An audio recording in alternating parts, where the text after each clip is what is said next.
Vi befinner oss på Engelsbergs bruk i Bergslagen där 2023 års Engelsbergsseminarium äger rum. Temat för i år är Leadership and Statecraft. Temat i det pass som vi nu ska få ta del av är ledarskap i krig med naturligtvis ett särskilt fokus på Ukraina. So the topic of my talk is Ukraine and U.S. global leadership. And I want everyone to pay attention because there's going to be a pop quiz somewhere in here. And I'm not kidding about that, actually, because I got permission for that from Ulf. So I just want to take a step back and mention that I'm not a historian, because I think in the room full of historians, it's important to admit where we're coming from. I'm a sociologist, and I think by training, and now I work in policy and run a think tank. But some of the things I will say, I think, will have a bit of a different view. And if I misstate my historical narratives, I'm sure there'll be plenty of people to correct me. So I think Russia's invasion of Ukraine gives us an opportunity to assess and really think about not just the meaning of leadership, particularly assess U.S. global leadership. You know, I think for the last 30 years, we've taken, at least 30 years, we've taken a break from history.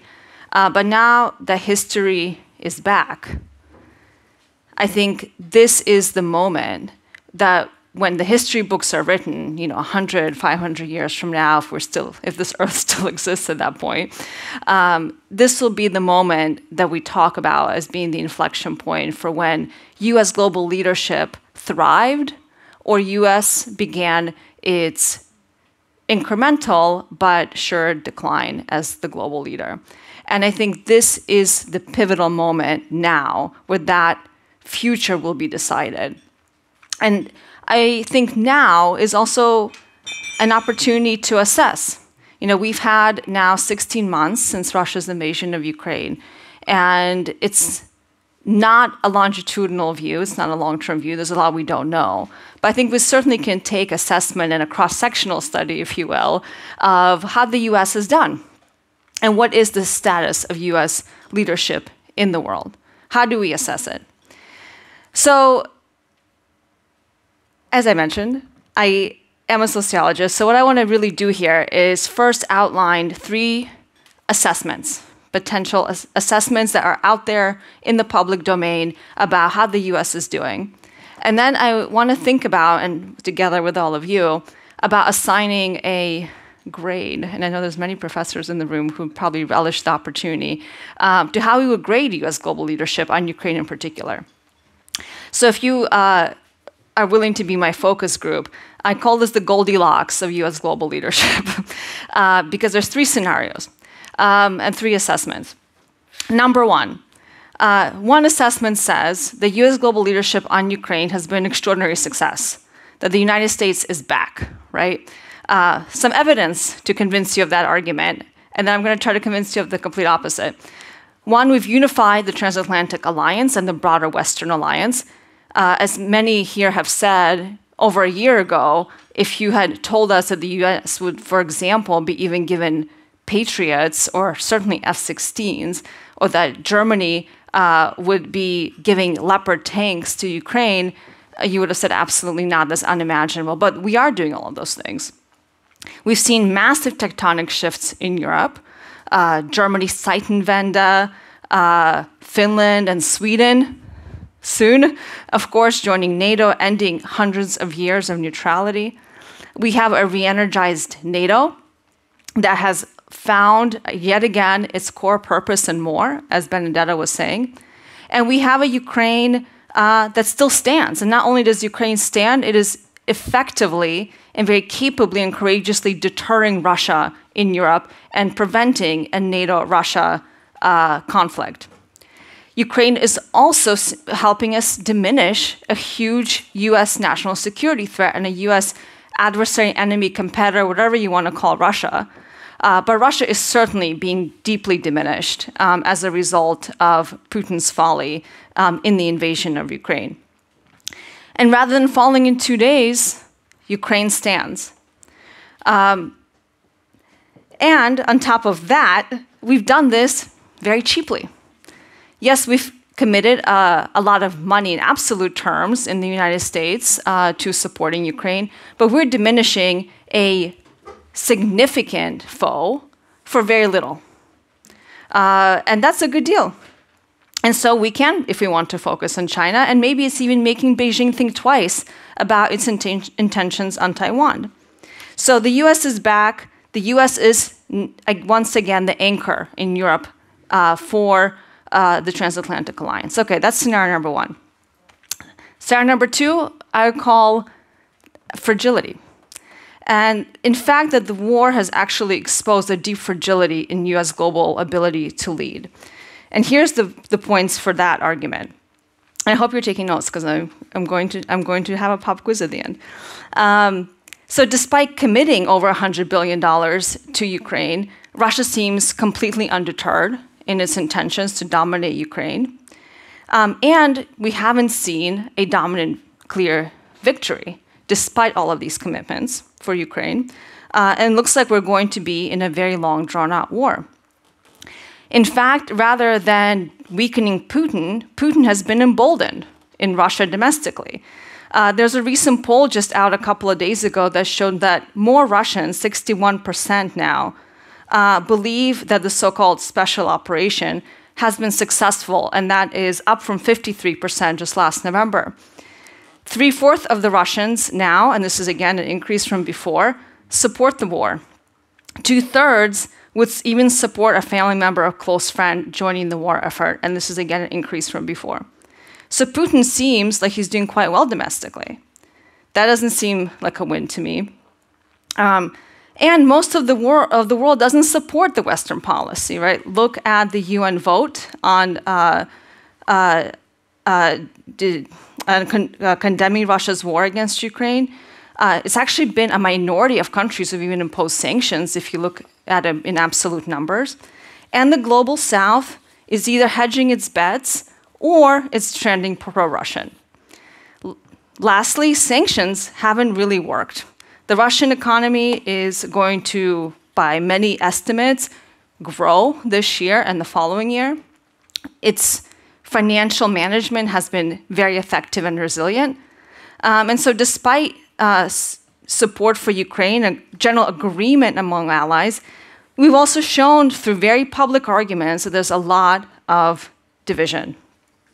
And lastly, point of evidence to support the fragility argument is that even if the West looks more united in its support for Ukraine, the consequence of that has also been to produce a more united Russia and China alignment or even alliance. And that alignment or alliance is actually far more dangerous to the United States. So we've lost the ability to try to decouple Russia from China as a result of this war. And in fact, we made Russia dependent on China in a profound way. So that's the counter argument. And the last argument, which is what I call this the Goldilocks assessment, is that we got it just right. That even though we have tried to craft a policy that avoids two options, right? Two bad options. You can either have done nothing when Russia invaded Ukraine. That was an option. We could have done nothing. Or we could have done a lot more than what we're currently doing. We could have given Ukraine everything much faster, more rapidly, and maybe avoided a long, drawn-out war. And we've ended up somewhere in between, which, you know, as Bob Kagan, who some of you know, I'm borrowing a little bit from him, and he is a historian, and that this actually is representative of how the US usually does things. We try to find a path somewhere in the middle between two things we're trying to avoid, I think, as Bob has said. So we have tried to avoid direct contestation between Russia and NATO, and we've tried to avoid nuclear war. But in the end, we've ended up with a very incremental approach and potentially have set us up for a very long and drawn-out forever war. But maybe that's just where we were going to be, and that's just the right policy. So we have three assessments. I'm not going to tell you where I stand, and I want to take a survey of the room. So now here's where I know if you actually listened. So all I'm going to ask is for you to raise your hand. So if your assessment is America is back, raise your hand. Your assessment of the US policy Extraordinary success. Okay. Okay, well, some people are coming in late. There we go. Okay, got that. If you think that the US policy has actually exposed fragility in US global leadership rather than strength, that's scenario number 2. Raise your hand. Okay. And 3, if you think actually we got it just right, raise your hand. Well, I think maybe that was Swedish, I didn't understand, but there we go. Okay, so based on this very scientific focus group assessment, most people think we got it just right, which I think is actually pretty interesting. And because this is just a snapshot in history, I do wonder what the response will be when we're back here next year. I'll have to repeat the survey. And I have one more question for you. How would you then grade, if you're a professor, US leadership on Ukraine? I know it's an unfair question. And we're not going to give failing grades because of grade inflation. We don't do that anymore in the United States. And forgive me, but in Sweden, you're on a 1 to 5 system. Am I right about that? No. Okay. Well, okay, who gives the United States a C? I think everyone knows what a C is. Raise your hand. Okay. Okay. How would you grade US leadership on Ukraine? A C, which is not very good. Raise your hand. Oh, okay, there we go, 2 people, great. A B, which is not bad. Pluses and minuses count. Not in my class. Or an A, which is excellent. Actually, I say the B's have it, but I'm surprised. Are you an A? I'm an A. Amazing. I never knew that about you, Frank. Okay. It is long. My own assessment, having followed this for some time, of course, has been that we could have done more, and we should have done more, and we probably would have had a different outcome. But given the kind of interest the US was trying to balance, I think historically we ended up in just the right place. But that doesn't mean that this policy is going to strengthen US global leadership in the long term. And in fact, it may weaken US global leadership in the long term. So I'm mindful of the time. 3 minutes. Very good, I'm right on track. And I want to, after outlining these assessments, which are these arguments about what is actually happening, are playing out every single day on the front pages of the news and Foreign Affairs and all these other foreign policy outlets. And I think it will take several years, if not decades, for us to really understand, has this been the pivotal moment that marks the decline of US as a global power, or whether this is a moment that we're able to capture and actually for US global power not to decline but to thrive. So what are some of the lessons learned on leadership in terms of how the US has managed Russia's war in Ukraine? One obvious lesson is that without US leadership in Europe and NATO, we would have been in a very, very dangerous situation. And the US is the indispensable nation globally. I think there's been now no question about that to my mind. Also, there's no reason why the US can't do both, meaning address and be an anchor for the security of Europe and Ukraine, and at the same time address China. Because I think the biggest mistake would be to see the Russia-China challenge as a binary choice, as unfortunately many analysts in Washington do. Because a global power must and can do both. Because what happens in Ukraine is deeply intertwined and interlocked with what happens in Taiwan. And I think we would be in a much more dangerous situation if, let's say, Russia and China decided to carry out their aggression against their respective intended victims at the same time. So we actually have an incredible opportunity here to permanently diminish the Russian threat and at the same time continue to focus our efforts on the security of the Indo-Pacific and Taiwan. Point number 2, on Europe. What have we learned about leadership in Europe? Well, of course, without the US, I think it's been clear that we would not have had a clear US policy towards, a clear European policy and a NATO policy towards Ukraine. And as the power balance in Europe shifts towards the east and the north, I think there's a real opportunity for, I would say, so-called smaller countries to lead. But leadership takes practice.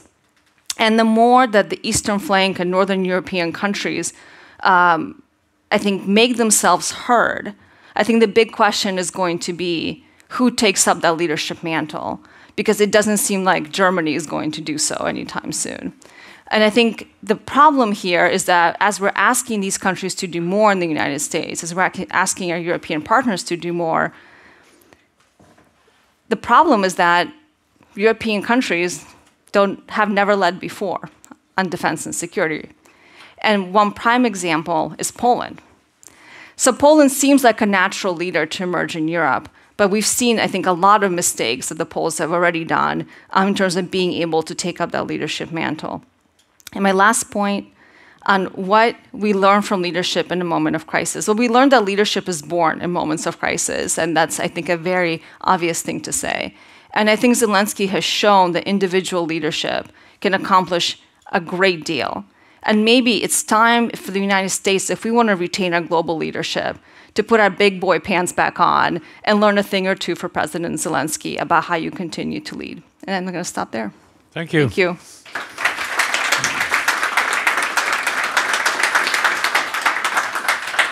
Your own assessment was that the US could have done more.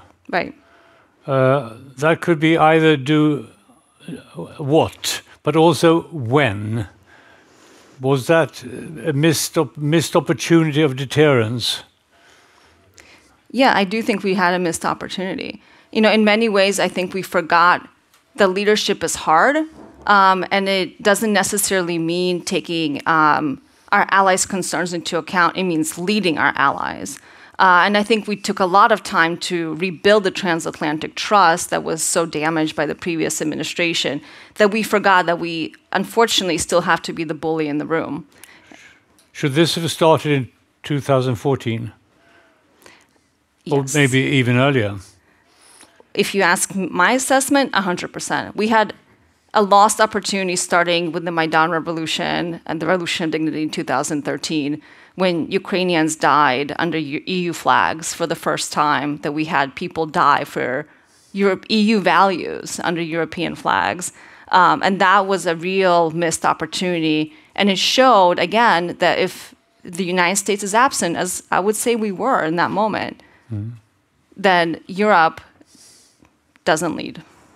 Is there any discussion going on within the US leadership about this? A missed opportunity? Yeah.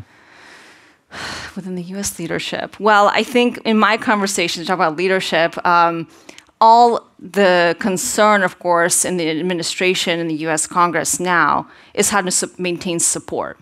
I would say there's little reflection, because reflection means you have time to reflect on what we could have, should have, would have done.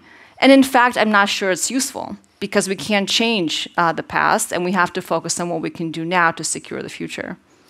Thank you very much. Thank you.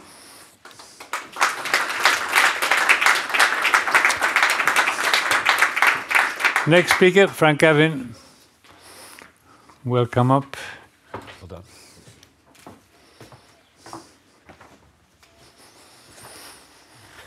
How should we think about the dilemmas of leadership in a thermonuclear world?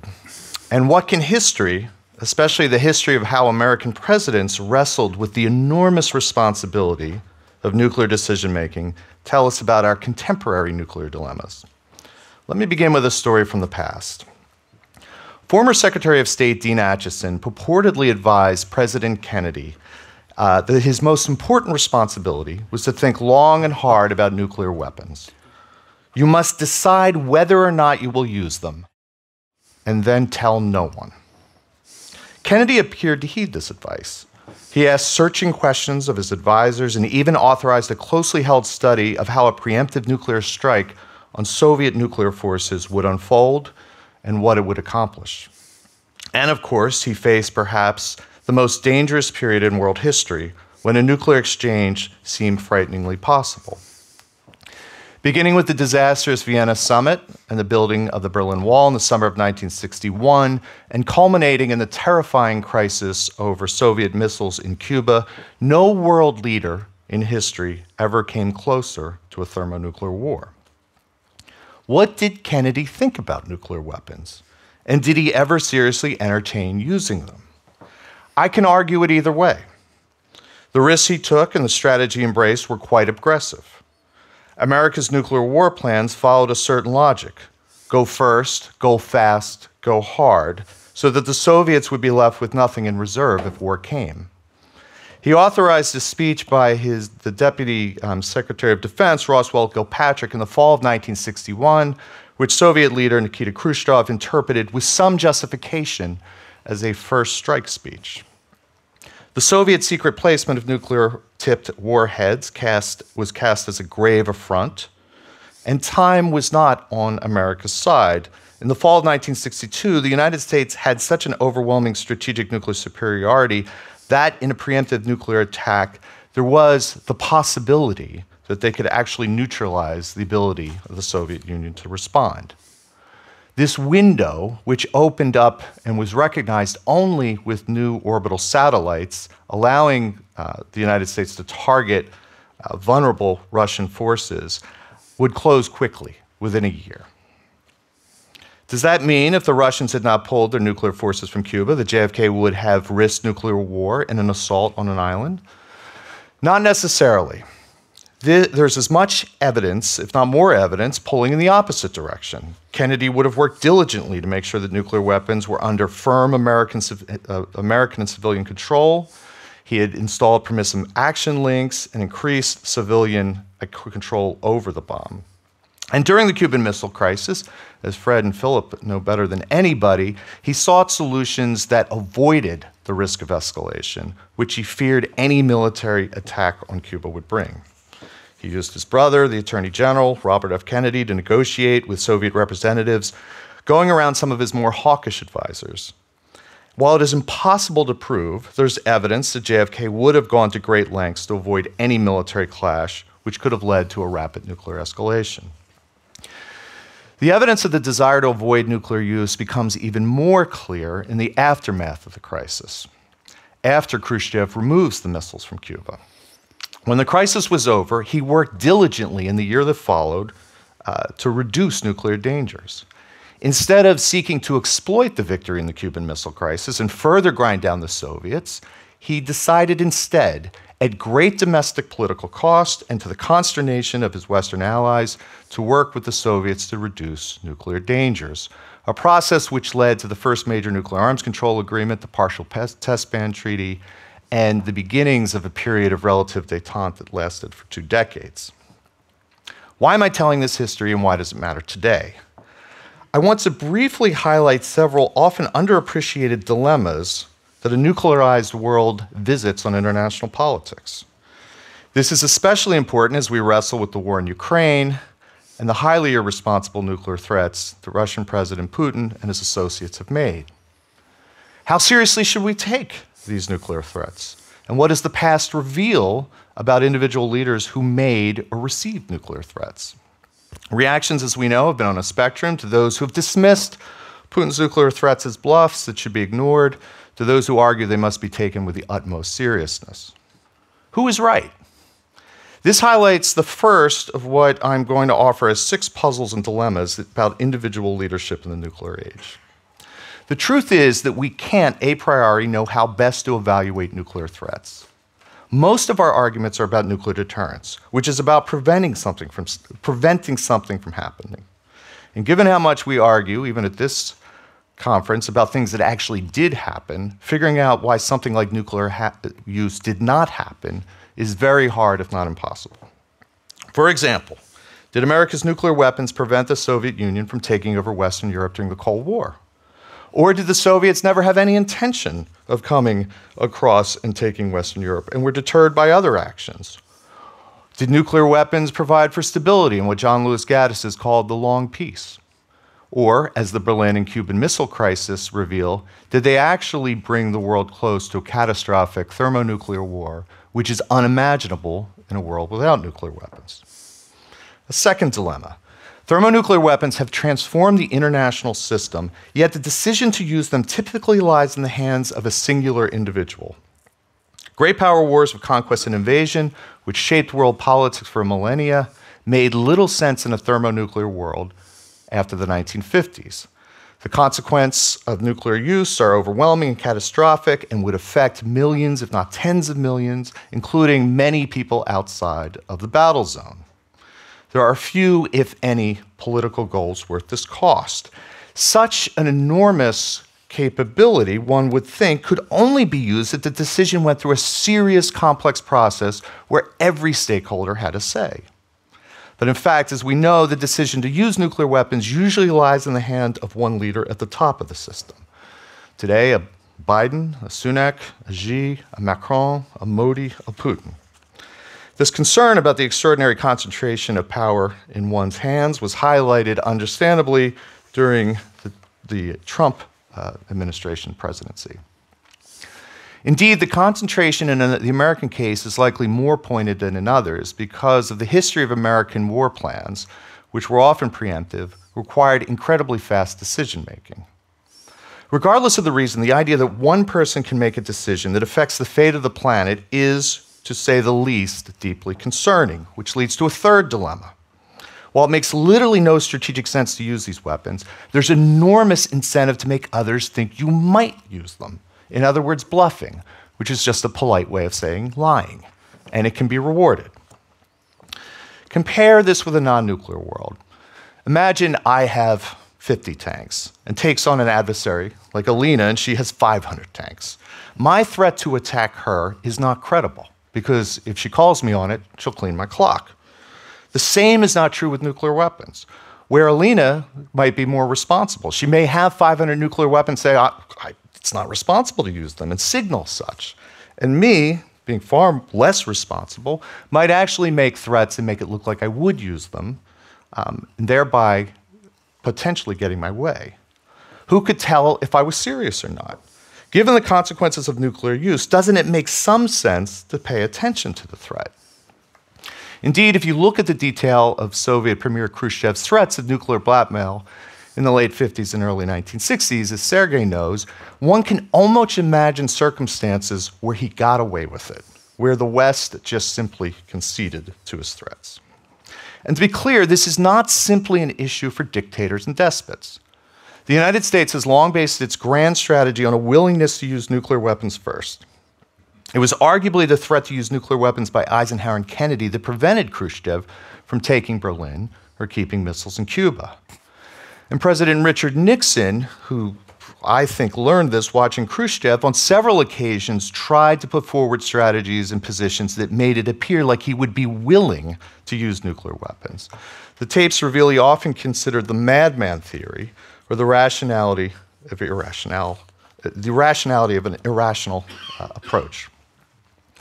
Indeed, this highlights the fourth dilemma, that the United States has been willing to go first in order to keep the states that it protects, like Japan, like Germany, like South Korea and other allies, from acquiring their own nuclear weapons. It is often forgotten how radical America's nuclear nonproliferation and extended deterrence policies are. Rare in human history has a state been able to prevent another state from acquiring a technology that meets its most important, difficult goal, protecting its sovereignty and largely eliminating the danger it will be invaded and conquered. Yet American presidents have entered into a number of security arrangements to offer to protect allies from assault by nuclear-armed enemies, to keep them from acquiring and developing their own independent nuclear weapons, and in the process, expose the American homeland to nuclear attack in order to protect some faraway country. The radical nature of extended deterrence is rarely appreciated, though it's at the heart of the debate over Ukraine's accession to NATO. Which leads to the fifth dilemma. Nuclear weapons are tools of the weak. They flatten out other forms of power, being conventional, whether they be conventional military power, economic power, cultural attraction, soft power. Nobody in the West would ever think about North Korea for a minute if they didn't have nuclear weapons. But that they do possess the bomb means that a sixth-rate power with a barely functioning economy commands the attention of the United States and other countries in the region. Which leads to a final dilemma. 1 minute. One that I cannot prove, but I think is true. And that is, if any American president could wave his hand, with the possible exception of Richard Nixon, they would have eliminated nuclear weapons from the world. Why? Imagine the terrible individual responsibility. You alone had the decision to use a weapon that could incinerate countries and kill tens of millions, if not end life on the planet. Your adversaries are often ruthless authoritarian tyrants, and the choice to use the weapons will not come from a direct threat on the American homeland. Canada and Mexico aren't invading you anytime soon, and the Pacific and Atlantic Ocean provide all the protection you need. Your choice to use the bomb and expose your own citizens to destruction will be made to protect a faraway ally when it's attacked. Just as bad, you strongly sense at the end of the day you would never actually do it, short of a direct nuclear attack upon the American homeland, and even then you weren't sure. Consider Eisenhower and Kennedy, facing an aggressive geopolitical ideological dictator that was committed to aggression and world revolution, willing to do terrible things to its own citizens, all within living memory of another dictator, Adolf Hitler. In a world where they didn't have satellite pictures and surprise attacks like the ones that happened in 1941 were still possible, and the United States possessed arguably meaningful nuclear superiority. Still, neither president came close to using them during a dangerous crisis. It was a giant bluff, a fact that Henry Kissinger acknowledged after he left government. So to conclude, if you're a US president, why would you want a world where these terrible weapons empowered your otherwise weak enemies, which gave you sole responsibility for doing something so horrendous, and was essentially based on a lie, that you would use these weapons to protect faraway allies? Yet needless to say, nuclear weapons exist. They're likely to be part of leading power arsenals for quite some time, and the dilemmas and puzzles around them are unlikely to be resolved. Thank you. Thank you.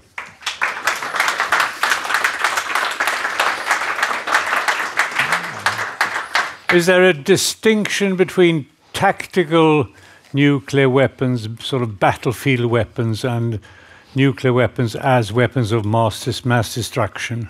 So obviously, during the Cold War, most nuclear weapons were strategic nuclear weapons, and they were built to target other strategic nuclear weapons, and they had a destructive pattern that would have led to many, many, many more casualties. I mean, there's this effort to create smaller yield nuclear weapons in this unending but ultimately fruitless attempt to find some way that they can be useful on the battlefield. And so the question you would ask is, can these weapons be small enough that they ultimately would have some use on the battlefield? And it's very, very hard to find any reason why that would happen. The second would be, would the use of them, given the logic of escalation, actually just lead to the larger and larger weapons? So when Putin is threatening to use nuclear weapons, it is mass destruction?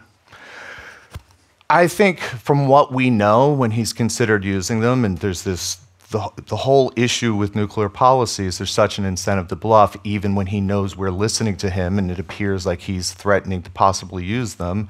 Do you take that seriously and he is possibly using them, or does he know we're listening and he's threatening, trying to get a response? I think that his calculation is to call the bluff that the US would never use nuclear weapons in response to him using nuclear weapons. Thank you. Thanks.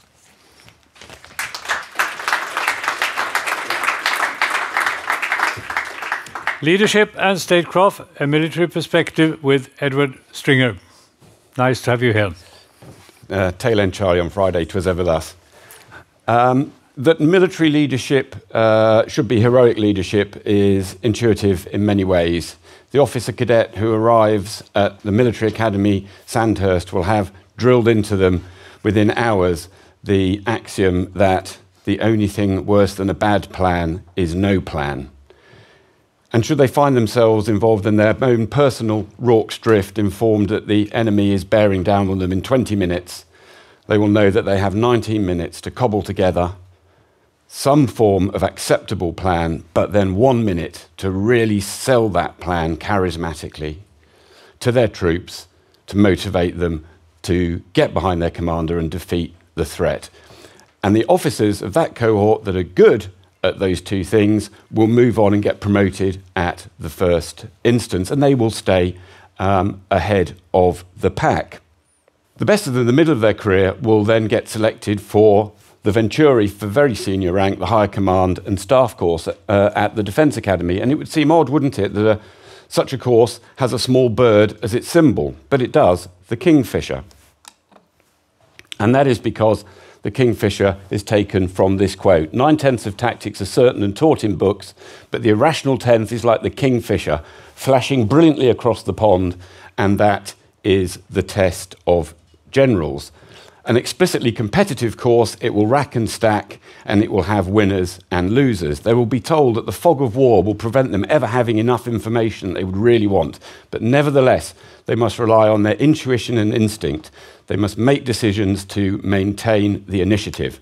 They'll be introduced to phrases such as coup d'oeil, the ability to take in and appreciate a situation at a glance that has defeated all other observers, and seeing the core of the problem, then a kingfisher flash of brilliance, a fantastic plan, all pulled together and the enemy defeated. And all this comes together under the phrase operational art. Now, the winners in that course will be generals very shortly afterwards, and then they'll go and have a British Army General Officers course. Short course where in the middle week there will be a module taken by RADA, the Royal Academy for Dramatic Arts. And that is called You Have 7 Seconds. I think that's right from memory. And the idea being that in that 7 seconds you will create a first impression, and you need to be psychologically dominating. You need to already be on the front foot. So at the end now, as a general, after all of these courses, this training, their 25 years of experience, what are we dealing with? What are these heroic leaders? Well, as a theme of this conference is statecraft, I thought I'd go and find a statesman. And this is interesting because it's a monograph written by retired Field Marshal Michael Carver, and he is quoting Churchill in 1937, who's writing about Marlborough. And sadly, the highlight hasn't come out there. But this is Churchill's ideal of the general. He talks about war's highest solution must be evolved from the eye and brain and soul of a single man. He dismisses the also-rans. Almost any intelligent scribe can draw up a lucid and logical treatise full of laboriously ascertained facts and technical phrases. And he goes on to conclude, nothing but genius, the demon in man, can answer the riddles of war, and genius cannot be acquired. Well, 6 years later, here is Churchill, a statesman, as war leader, and here are some of the generals that he has selected. Now, that's 80 years ago. Why is that important? I will argue the current senior leadership, certainly the UK military, still venerates these officers fighting a war at the apogee of the industrial age in World War II, and they still represent the ideal of senior leadership today. Now, just before I close by comparing that with the and ask whether this is appropriate as we go into the information age, then I think we will just go back, though, because it's illuminating to look at how we got into industrial age warfare. And this particular officer, Ulysses S. Grant, was not actually in the army when the US Civil War started. And we can pin the start of industrial age warfare pretty closely directly to 1861. He had left the army after a relatively indistinguished career in the 1850s. And as Keegan says, because a naturally reticent man, he had often lost out to the sharp elbows of the bustling, bonhomous, chance-grabbing optimists, i.e. heroic characters. Interestingly, Jacques Barzun declares those characters to be boosters, and the Brits in the audience will know that our political arena has been full of boosters and boosterism for the last couple of years, and boosters love heroic generals. So when Grant comes back into the army, he brings in, though, an experience of the dull but essential stuff, because he has specialised in logistics, in resupply, and in administration, which means when we get into the meat of the US Civil War, he is able to recognise that the character of war has changed. we now have industrial levels of production. We have much more lethal weaponry in artillery and rifles compared to what had gone before. We have the railroad, so that logistics, scale, speed, range, all at previously unimaginable levels. And down the railroad, we have telegraph poles. So now we have near instantaneous communication. All of this changes the character of war, and Grant brings in previous civilians as commissioned officers who have expertise in the railroad and the telegraph, and they start adapting these civilian technologies for the warfare of the then modern, the industrial age. So let us remember that as we skip forward. Now, going 80 back, we're going to go 160 forward to today. And now, as we move from the industrial to the information age, I think we all know what that means in our day-to-day lives. But it is interesting, isn't it? McKinsey's are now talking in industry and commerce about there being 6 levels of where artificial intelligence, machine learning, etc., can help with business strategy and the day-to-day management of companies. We are currently only at level 3, but that's already predictive intelligence, predicting where you're going to be, where the market's going to be, where the competitors are going to be, and therefore providing you with advice on both business strategy and day-to-day management. If we look at another sphere cropped up earlier on, another game of strategy, chess. Well, some grandmasters have lamented and regretted that for at least a decade now, no grandmaster has been able to beat a chess computer. Some have given up, but many have embraced it, and now they use chess computers plus a coach plus a data scientist to explain how all this works to make themselves better grandmasters. They are now products of human-machine teaming when they go back and play other humans. So this is now man-machine teaming in doing strategy development. And at this point, in closing, I would normally extrapolate as to where I thought the future of warfare was going to go. But I don't need to now, because someone has already, if not done it, has certainly started doing it, and is certainly going in the right direction. The chap on the stage on the left is Mikhailo Fedorov, who was appointed by Zelensky in 2019, aged 28, having been a gifted tech startup guru, employed, as I say, aged 28, to digitize the Ukrainian government and its executive, including the armed forces. Obviously, that has accelerated through the Russian invasion. And just as Grant did, they are essentially taking the civilian technologies of the information age. They're using Starlink. They're taking Palantir's big data software for helping businesses understand themselves and run their businesses better. They're linking all this together with various sensors, such as commercially sourced drones. And what they've done is flattened the normal command structures, where normally there would be a hierarchical central node. Now you have sensors and shooters being able to engage Russian targets the moment they're found, with nodes that may not have existed until you needed to complete that.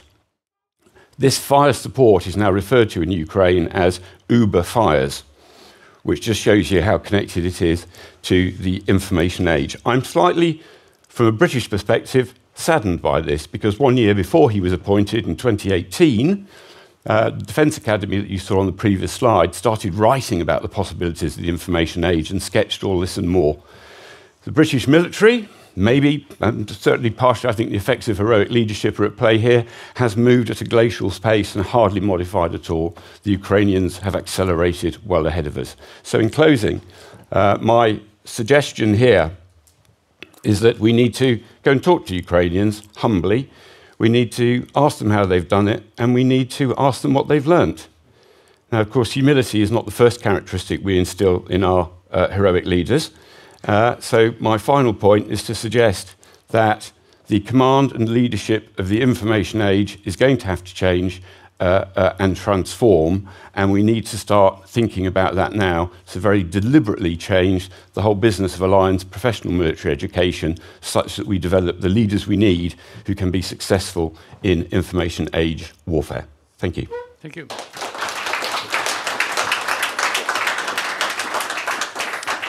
Edward, did you say that intuition is a gut feeling. Yes, I mean, I'm not black and white on anything I've said. The gut feeling comes actually from that 25 years experience. Intuition isn't, as Churchill said, the gift of genius. Often it's just the fact that you intuit. You've seen situations before. Yeah. Your judgment works. So there's an element of that. Argue that the more experience you have, the better is your intuition. I would agree with that. Yes. Yeah. But also what you're seeing now, and there's the famous move 37, for the people who follow the chess element. I think, Kenneth, you mentioned, didn't you, things like AlphaGo, AlphaZero earlier on. The machines are doing things that humans haven't done before. So almost they are showing intuition in a different way. So that whole question of intuition is now really quite interesting. I think Kenneth spoke very well about that. I brought up this question this morning. What happens when your ally, artificial intelligence, becomes more intelligent than you and decides to run the war on its own in another way than you intend? Yeah, and I think this is the beauty of alliances, actually, because all our countries here represented are investigating this in a slightly different way. China's only doing it one way. Russia's only doing it one way. So actually the power of the alliances is in cross-referring, which is why I'm very pleased to see what came out of the summit with Biden and Sunak when they started talking about really understanding where artificial intelligence is going. And once again, be humble. The next big development could come out of Estonia, it could come out of Sweden, it could come out of anywhere. It's not necessarily going to have to come out of one of the one of the great powers. And so there's a sort of shift, if you like, of power within alliances, because in the information age, the price of admission is quite low. And one of those small countries investing in tech, Israel is a good example, could suddenly steal a march on everybody.